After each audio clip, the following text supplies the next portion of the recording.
tashin hankali an kyalabiri ya san ashana. Aure na da ke mutuka raba dan ba na fizarin kwance. Ashe amalala ne mai gida, ashe amalala ne kai. Tun da kana fizarin kwance ba ma yi zama da kai ba.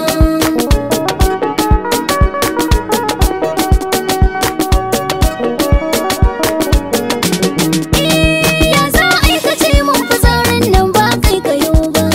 Bayan gashi inda ka kwanta ne ba ko ina ba. Kuma kana ta zarni kana ta diga ko ba ka gani ba. Abin kunya a ce magidanci kamar ka yana fizarin kwance.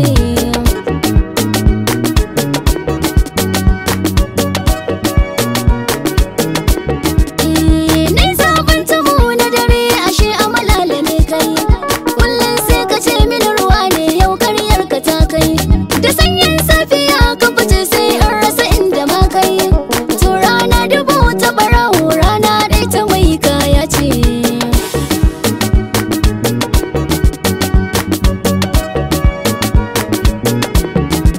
O yau wai lantana ni kike wa sharri ne mijinki.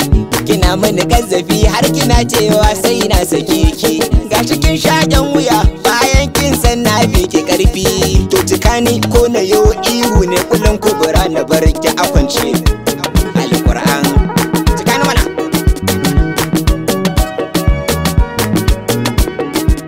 To ya za a yi ina bacci ki ɗebi ruwa ki watso. Ni da wanne idan ka ganni a hannuna da ruwan na waso. To ko da ruwan saman da aka yi jiya tattaga ya feso. Ai rabonmu da damuna yau wata takwas kenan ƙarshen zance.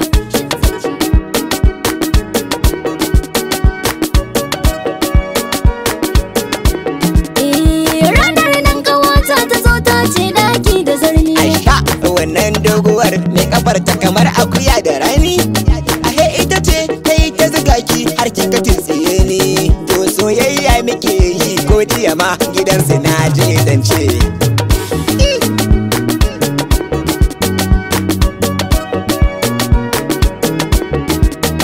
Kin ga uwar gida ni ma bari in tono asiri.